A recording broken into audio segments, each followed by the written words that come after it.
Assalamualaikum warahmatullahi wabarakatuh.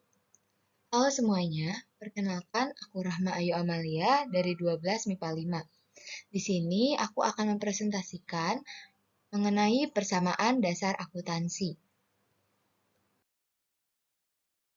Baik, yang pertama ada pengertian dari persamaan dasar akuntansi.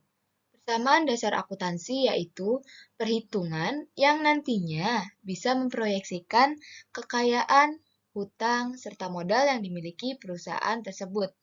Dan prinsip umum akuntansi adalah keseimbangan atau balance. Selanjutnya yaitu rumus-rumus persamaan dasar akuntansi. Harta sama dengan hutang ditambah modal, atau aset sama dengan kewajiban ditambah ekuitas, atau bisa juga aktiva sama dengan pasiva, di mana aktiva adalah harta dan pasiva adalah hutang ditambah modal. Selanjutnya, ada unsur-unsur persamaan dasar akuntansi. Yang pertama, ada aset, yaitu kekayaan yang dimiliki oleh perusahaan dan diharapkan dapat memberi manfaat di masa yang akan datang. Yang kedua, ada kewajiban, yaitu kewajiban suatu perusahaan yang harus dilunasi pada pihak ketiga atau kreditur dalam jangka waktu yang sudah ditentukan. Yang ketiga, ada modal atau investasi dari pemilik perusahaan atau hak dari pemilik atas kekayaan bersih perusahaan yang bersangkutan.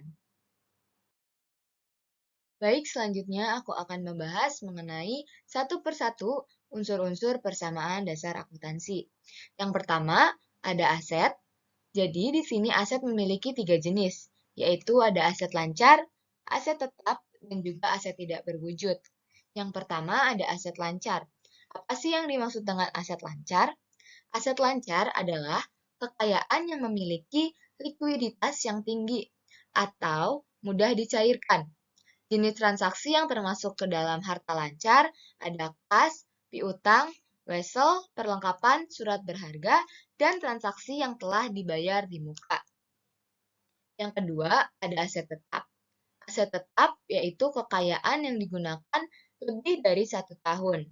Biasanya berupa sesuatu yang digunakan dalam kegiatan operasional perusahaan, seperti mesin produksi, kendaraan operasional, maupun tanah atau bangunan. Yang ketiga, ada aset tidak berwujud. Contohnya adalah goodwill, hak cipta, paten, hak sewa, dan lain-lain. Yang kedua, ada kewajiban atau liabilitas atau disebut juga hutang. Ada dua jenis, ada hutang jangka pendek dan ada hutang jangka panjang. Contoh dari hutang jangka pendek ada hutang dagang, hutang bank, hutang gaji, dan hutang pajak. Kalau yang hutang jangka panjang, contohnya ada hutang obligasi. Nah, yang ketiga ada modal atau ekuitas. Ekuitas adalah hak para pemilik perusahaan yang ditanamkan dalam perusahaan. Jadi, pemilik dapat meningkatkan bagian kepemilikan mereka dengan menginvestasikan dana kepada perusahaan, atau pemilik dapat mengurangi ekuitas dengan menarik dana perusahaan atau price. Nah, pendapatan meningkatkan sisi ekuitas, sementara biaya-biaya akan menurunkan ekuitas atau modal. Beberapa akun ekuitas umum seperti ada modal pemilik, price, laba ditahan, saham biasa, modal disetor. Biasanya, akun ekuitas merupakan bagian dari aset yang dipegang oleh pihak ketiga, seperti pemilik saham atau stakeholders, di mana kepemilikan tersebut bisa bertambah dan berkurang sesuai dengan kondisi realnya. Sekian penjelasan mengenai persamaan dasar akuntansi yang dapat aku sampaikan. Kurang lebihnya mohon dimaafkan dan terima kasih atas perhatiannya. Wassalamualaikum warahmatullahi wabarakatuh.